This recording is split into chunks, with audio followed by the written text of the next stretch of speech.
Hello everyone, আসসালামু আলাইকুম। আমরা যখন ক্যালকুলাস অর্থাৎ অন্তরীকরণ এবং যোগজীকরণ ও বলবিদ্যা অর্থাৎ স্থিতিবিদ্যা এবং গতিবিদ্যার অঙ্ক করতে যাই, তখন বারংবার আমাদের একটা জিনিস খুব বেশি বাধা দেয়, সেটা হচ্ছে ত্রিকোণমিতিক সূত্রসমূহ। ঠিক আছে? তো এই ত্রিকোণমিতিক সূত্রগুলোকে বলা হয় বিরিয়ানির এলাচ। অর্থাৎ বিরিয়ানিতে এলাচ যেমন একটা ডিস্টার্বিং জিনিস, তো অন্তরীকরণ যোগজীকরণ স্থিতিবিদ্যা এইসব অধ্যায়েও ত্রিকোণমিতিক ফর্মুলাও ডিস্টার্বিং। অনেক সময় দেখা যায় যে এই ত্রিকোণমিতিক ফর্মুলাগুলো পরীক্ষা হলে মনে না থাকার কারণে আমরা ঠিকভাবে উত্তর করে আসতে পারি না। তো আজকে আমরা দেখব কিভাবে শর্টকাটে এসব সূত্র মনে রাখা যায়। তো প্রথমে যে শর্টকাটটা নিয়ে আলোচনা করব সেটাকে বলা হয় সিডিও মেথড। অর্থাৎ সিতে কস, বিতে ডাবল এবং এই যে ও আছে এই ওতে হচ্ছে অপোজিট। ঠিক আছে? তো এদের আমরা কি বোঝাচ্ছি, যদি হয় কস এ প্লাস বি, এক্ষেত্রে সিডিও অর্থাৎ কস ডাবল, অর্থাৎ দুইটা কস থাকবে, কজ এ এবং কজ বি। ঠিক আছে? কজের যদি ফর্মুলা হয় তাহলে কি কজ থাকলে হবে কি ডাবল, অর্থাৎ cos A cos B double. এখন কি থাকবে, সাইন এ সাইন বি, তো সাইনও ডাবল আকারেই এখানে উঠে আসবে।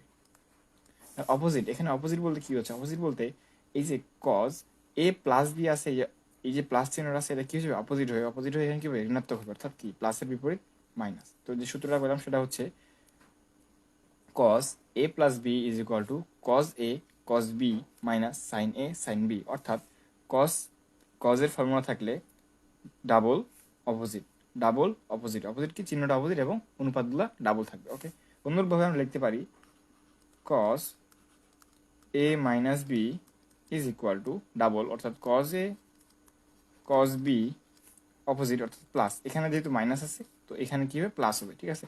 তো সাইন আবার ডাবল অনুপাত সাইন এ সাইন বি। তো এর মাধ্যমে আমরা কজ এ প্লাস বি এবং কজ এ মাইনাস বি সূত্রটা শর্টকাটে মনে রাখতে পারবো। এখন যে মেথডটা শিখবো সেটা হচ্ছে ট্রিপল এস মেথড। অর্থাৎ এই এস অর্থ হচ্ছে সাইন, এই এস অর্থ হচ্ছে সিঙ্গেল এবং এই এস অর্থ হচ্ছে সিমিলার।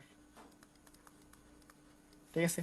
তো এটা আমরা এভাবে প্রমাণ করতে পারি যে যদি সাইনের সূত্র হয় অর্থাৎ সাইন এ প্লাস বি হয়, সেক্ষেত্রে আমরা দেখব সাইন সিঙ্গেল, অর্থাৎ কি সাইন সিঙ্গেল থাকলো, তো যদি সাইন সিঙ্গেল থাকে তাহলে অপোজিট একটা অনুপাত হবে, সেটা হচ্ছে কস, কস বি। এবং সিমিলার, সিমিলার বলতে এইখানে যে প্লাস চিহ্নটা আছে তো এখানে কি হবে প্লাস চিহ্ন হবে, তো সিমিলার। আবার সিঙ্গেল অর্থাৎ সাইন বি কস এ। অর্থাৎ ট্রিপল এস মেথড দ্বারা আমরা বুঝতে পারি যে একটা এস তে সাইন, দ্বিতীয় এস এ সিঙ্গেল এবং তৃতীয় এস এ সিমিলার। অর্থাৎ সাইনের যখন সূত্র হবে সাইন এ প্লাস বি, তখন সাইন কি থাকবে সিঙ্গেল অবস্থা থাকবে, এই সাইন সিঙ্গেল আছে এবং আরেকটা অনুপাত কি থাকলো কস। আর সিমিলার অর্থাৎ এখানে যে প্লাস চিহ্নটা আছে এটা সিমিলারলি এখানেও কি প্লাস চিহ্নটা আসবে, অর্থাৎ sine A plus B is equal to sine A cos B plus sine B cos A. অনুরূপভাবে আমরা লিখতে পারি sine a minus b is equal to sine single similar চিহ্ন। ঠিক আছে? সাইন বি কস এ। ওকে, তো এর মাধ্যমে আমাদের দুই দুই চারটা ফর্মুলা হয়ে গেল। তো যে জিনিসটা নিয়ে আমি আলোচনা করবো সেটা হচ্ছে এই যে এই সূত্রগুলো, তো এই সূত্রগুলো কিভাবে মনে রাখা যায়। আমরা এই বড় বড় সূত্রগুলো মনে রাখার জন্য কিছু শর্টকাট টেকনিক অ্যাপ্লাই করব। অর্থাৎ একটা ছন্দ মুখস্থ রাখবো। ছন্দটা হচ্ছে supreme court, counter strike, carbon copy এবং সার্জিক্যাল স্ট্রাইক। আমার ধারণা এই শব্দগুলো কারো কাছে অপরিচিত নয়। অর্থাৎ supreme court, counter strike, carbon copy এবং সার্জিক্যাল স্ট্রাইক। এবং আমরা যদি খাতায় এই যে এই শব্দগুলো আছে এগুলোকে যদি বারবার 4 থেকে 5 বার লিখি তাহলে আমার মনে হয় এগুলা মুখস্থ হয়ে যাবে। তো আমরা যেটা শিখলাম এটা শেখার উদ্দেশ্যটা কি আমাদের সেটা আমরা দেখব।